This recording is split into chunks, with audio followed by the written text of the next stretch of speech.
ओम नमः शिवाय। ओम नमः शिवाय। शिव हरि बच्चों, बोलो श्री कृष्ण भगवान की जय। सदा भवानी दाहिने सम्मुख रहो, गणेश रामा सम्मुख रहो गणेश। पांच देव रक्षा करो, ब्रह्मा विष्णु महेश सियापति राम। जय जय राम।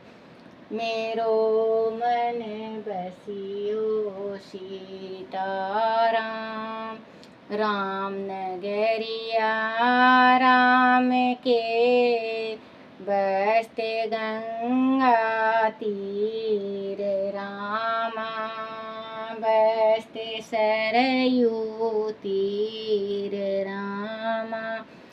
चौकी हनुमत वीर की राम जी। चौकी हनुमत वीर की।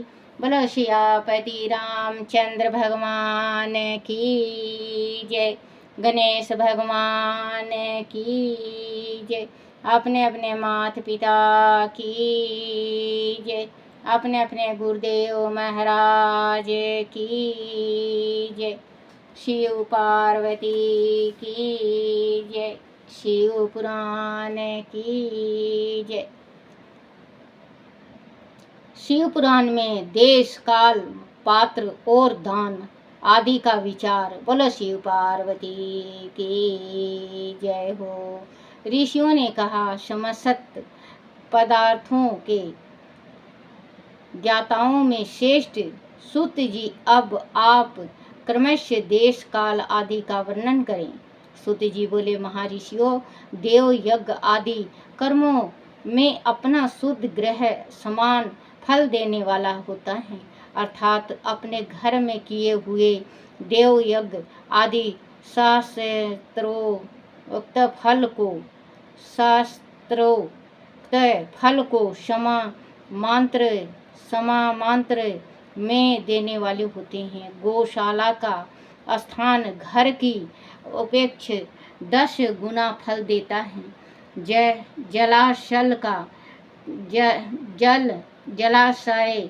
जलाशय का तट उससे भी 10 गुना महत्व रखता है, तथा जहाँ बेल, तुलसी एवं पीपल वृक्ष का तथा जहाँ मूल निकट हो, वह स्थान जलयास के तट से भी 10 गुना फल देने वाला होता है।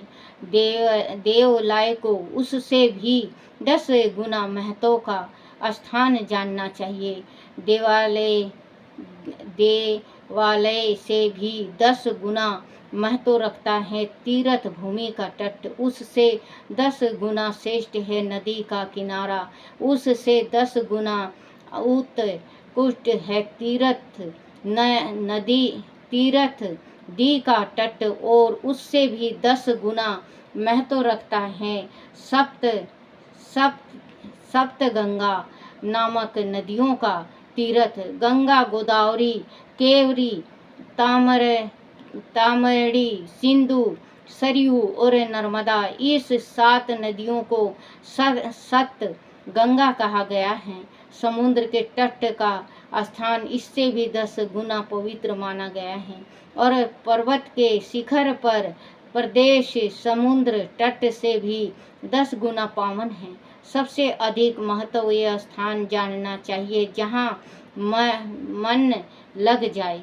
यहाँ तक देश का वर्णन हुआ, काल का तंबरक बताया जाता है। सत्य युग में यज्ञ, दान आदि कर्म पूर्ण फल देने वाला होता है, ऐसे जानना चाहिए। त्रेता युग में उनका 3/4 फल मिलता है। द्वापर में सदा आधे ही फल की प्राप्ति कही गई है। कलयुग में 1/4 ही फल की प्राप्ति समझनी चाहिए, और आधा कलयुग बीतने पर उसे 1/4 फल में से भी 1/4 चतुर्दश चतुर्थांशय कम हो जाता है। बच्चों, जो हम यज्ञ करते हैं अभी, तो कलयुग चल पड़ा है, तो हम यज्ञ करते हैं, तो हमारा यज्ञ जब हमें हमारा यंत्र जैसे मतलब हो जाएगा, फिर कलयुग का अंत होगा। तो जैसे कि अभी हमने यज्ञ कर दिया, तो एक रोटी का 4 हिस्सा है, तो 1 टुकड़ा मिला, हमें 3 हिस्सा नहीं मिलेगा। तो जो हमें कलयुग खत्म हो जाएगा और फिर इसके बाद हमारा जो कोई किसी चीज़ का भी जन्म होगा, उसमें से भी 4 हिस्सा किया जाएगा। उसमें भी हमें 1 टुकड़े में 4 हिस्सा में जो थोड़ा सा 1 ग्रास कहते हैं, 1 ग्रास इतना ही हमें पुण्य मिलेगा, कलयुग का बताया है। क्योंकि ये चौथा युग चल रहा है, ये कलयुग चौथा युग चल रहा है। इसके बाद धरती का अंत होना ही होना है, फिर दोबारा से सृष्टि बनेगी, दोबारा से सृष्टि रचाई जाएगी। और फिर जैसे जल थल, सृष्टि बनने से पहले जल थल था, सिर्फ एक कमल के पत्ते में एक बिंदी आकार शंकर भगवान थे। वहाँ शंकर भगवान लगा लो, विष्णु भगवान लगा लो, लेकिन एक मतलब सृष्टि रचिता एक था बस। उसमें से फिर ये सारे संसार बने हैं। और 3-4 युग, 3 युग बीत चुका, चौथा युग चल रहा है। 5000 साल से भी ज़्यादा हो चुका है ये। तो बच्चों, ये जिससे में हम जितना दान कर रहे हैं, पुण्य कर रहे हैं, तो कहते हैं ना, सतयुग में बच्चों ये भी है कि सतयुग में तप करते करते इंसान की हड्डियां सूख जाया करती, फल नहीं मिला करता। लेकिन कलयुग में अगर हम 1 लोटा जल शिव जी को चढ़ाते हैं, 1 जोत बत्ती हम विष्णु भगवान के मंदिर में जलाते हैं, श्री हरि के मंदिर में जलाते हैं, या माँ शक्ति को मनाते हैं, हनुमान जी के दरबार में जाके हम मानता करके आते हैं, तो बच्चों हमारा बहुत जल्दी मनोकामना पूर्ण होता है। क्योंकि कलयुग में उतना ही पाप है और उतना ही पुण्य है। पाप भी उतना ही फलित होती है जितना हमें अब हम पूजा करके हमें जल्दी हमारी इच्छाएं प्राप्त हो जाती हैं, हमारी मनोकामना पूर्ण हो जाती हैं। वैसे ही पाप भी बहुत ज़्यादा हमारे शरीर में बढ़ता है। अगर हम 1 पाप करेंगे तो हमारा 100 पाप गिना जाएगा। अगर हम 1 दान कर रहे हैं तो हमारा 100 दान गिना जा रहा है। क्योंकि कलयुग में दोनों पलड़ा बराबर हैं। आप ये मत सोचना कि कलयुग है। कलयुग बच्चों, कलयुग भी हमने ही बनाया, हमारे जैसे ही ने बनाया है। हमारे में धर्म छूट गया, पुण्य छूट गया, हम पूजा नहीं करते, पाठ नहीं करते, भक्ति नहीं करते, दूसरे को देख के जलते हैं, दूसरे को देख के ईर्ष्या करते हैं। बच्चों, जो भगवान ने दिया है हमें, जैसा दिया है वैसा ही रहना चाहिए। अब बच्चों, मैं ठीक थी, सुंदर थी जब मैं 95% जली।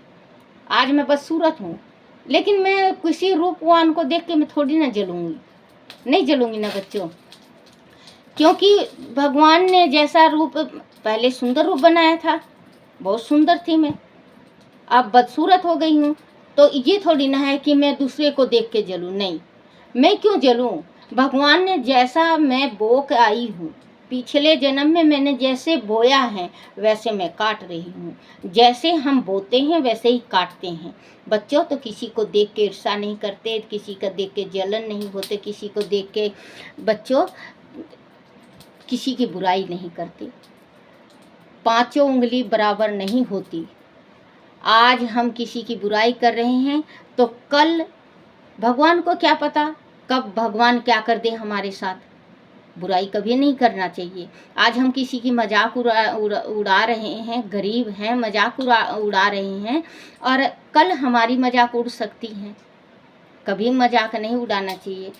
जो भगवान ने रचिता रच दिया संसार में, एक जैसे तो नहीं है ना बच्चों। अगर हम भगवान एक जैसा बना देता हम सबको, मान लो हम सबको एक ही जैसा बना लेते, तो हम पहचानते कैसे? हम पहचानते कैसे कि ये मेरा बेटा है, ये मेरा पति है, मेरा भाई है, ये मेरी औरत है, ये मेरी पत्नी है, ये मेरी बेटी है, ये मेरी बहन है, ये मेरी भाभी है, मेरी चाची है, मेरी ताई है, ये मेरी सखा है, ये मेरा दोस्त है, ये मेरा दुश्मन? हम पहचानते बच्चों? नहीं पहचानते।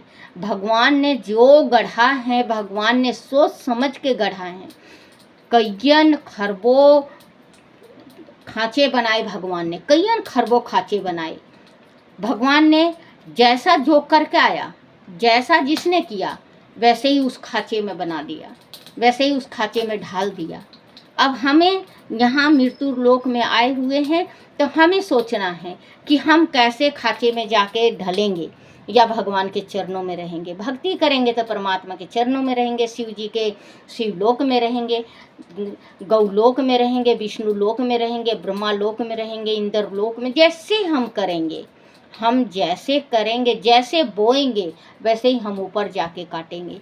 जब भी किसी बुजुर्ग ने कहा है बच्चों कि अगर एक एक दाना भी हम दान करें तो एक दिन हमारा कोठी भर जाता है, थैला भर जाएगा, बैग भर जाएगा। जब हम भगवान के पास जाएंगे ना, तो हमें मलाल नहीं होगा। कहते हैं ना कि एक भजन है, उड़े जाएगा हंस अकेला रे यो, चला चली का मेला, क्या लेके तू आया रे बंदे, क्या लेके तू जाएगा, क्या लेके तू आया रे बंदे, क्या लेके तू जाएगा। मुट्ठी बांधे आया रे बंदे, मुट्ठी बांधे आया रे बंदे, हाथ पसारे जाएगा, उड़े जाएगा हंस अकेला रे यो, चला चली का मेला। तो बच्चों, ये चला चली का मेला है संसार में। देखो, अगर आप कभी बैठ के सोचना कि हमारे पिताजी, पिताजी के पिताजी, पिताजी के पिताजी, अंत ही नहीं होता। हम किस वंशज में इतने बड़े वंश के हैं हम कि खत्म ही नहीं होता कि उसके पिताजी वो, उसके पिताजी वो, उसके पिताजी वो, इसके पिताजी वो, उसकी माँ वो, उसकी माँ वो, उसकी माँ। क्योंकि गोत्र पिता का नहीं बदलता बच्चों, गोत्र पिता का नहीं बदलता। जो पिता का गोत्र होता है वही बेटा बेटी का गोत्र होता है। माँ का गोत्र होता है, जैसे माँ का गोत्र, हमारी माँ का, जैसे हमारा जो गोत्र है वो भारद्वाज है। मेरे पिता का जो गोत्र था वो भारद्वाज है। तो हम भारद्वाज की लड़की हुए, लेकिन हमारी शादी हुई कौशिक में, तो हम कौशिक के हो गए, कौशिक हो गए। लेकिन जिस टाइम शादी होती है उस टाइम गोत्र माना जाता है। जैसे कि ये कौशिक है, मैं भारद्वाज हूँ, मेरी जो माँ थी वो नागवान, मेरी माँ नागवान थी। तो बच्चों, ऐसे गोत्र बदलते हैं। जैसे कि मेरी दादी थी, मेरी दादी जो थी, तो ये कौन सा गोत्र था, ये मुदगल। बच्चों, मुझे 7 गोत्र याद है, माँ के तरफ का भी और इधर अपने परिवार के तरफ का भी। क्योंकि अपने बच्चों को जरूर गोत्र और व्योंग, जैसे कि हम हैं भारद्वाज डिक्खल, हम भारद्वाज डिक्खल हैं। एक गोत्र ये व्योंग नहीं लगता इसमें, नागवान में नहीं लगता, नागवान सिर्फ नागवान है।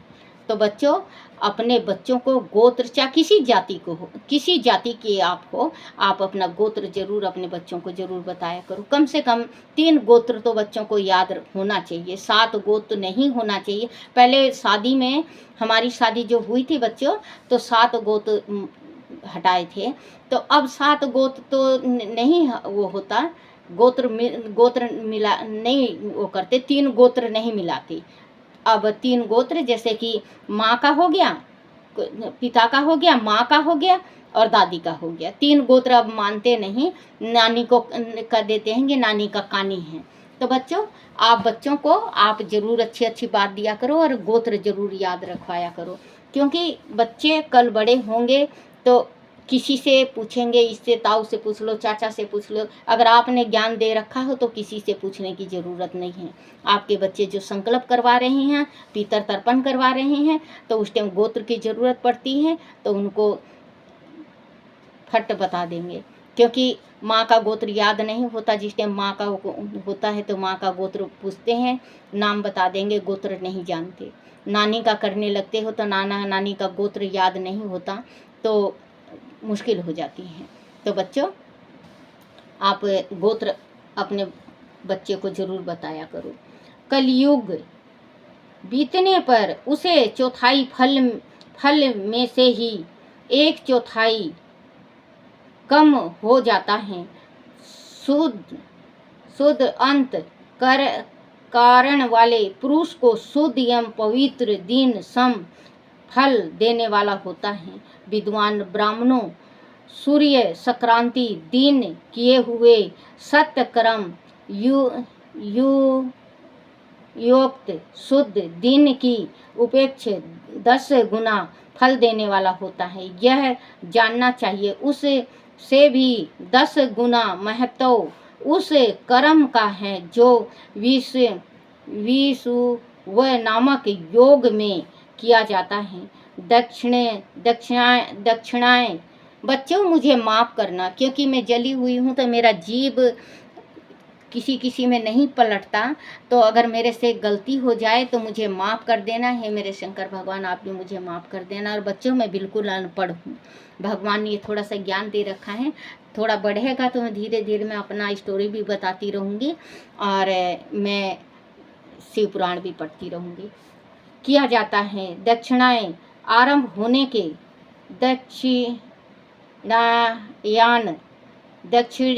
दक्षिणीयान आरंभ होने के दिन अर्थात करक की संक्रांति में किए हुए पुण्य कर्म का महत्व बीसियों से भी 10 गुना माना गया है। उससे भी 10 गुना मकर संक्रांति और उससे भी 10 गुना संक्रांति में और उससे भी 10 गुना चंद्र ग्रहण में किए हुए पुण्य का महत्व है। भला शिव पार्वती की जय हो। ओम नमः शिवाय, ओम नमः शिवाय, ओम नमः शिवाय बाबा, ओम नमः शिवाय, ओम नमः शिवाय शंभु, ओम नमः शिवाय, ओम नमः शिवाय भोले, ओम नमः शिवाय। शिवाय नमो, शिवाय नमो, शिवाय नमो, शिवाय नमो, शिवाय नमो, शिवाय नमो। ओम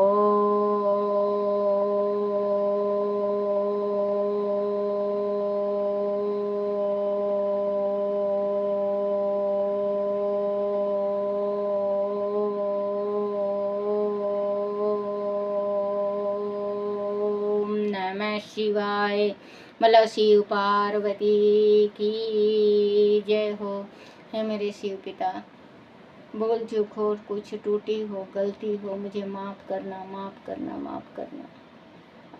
बोलो शिव पार्वती की जय हो। अपने अपने गुरुदेव महाराज की जय हो।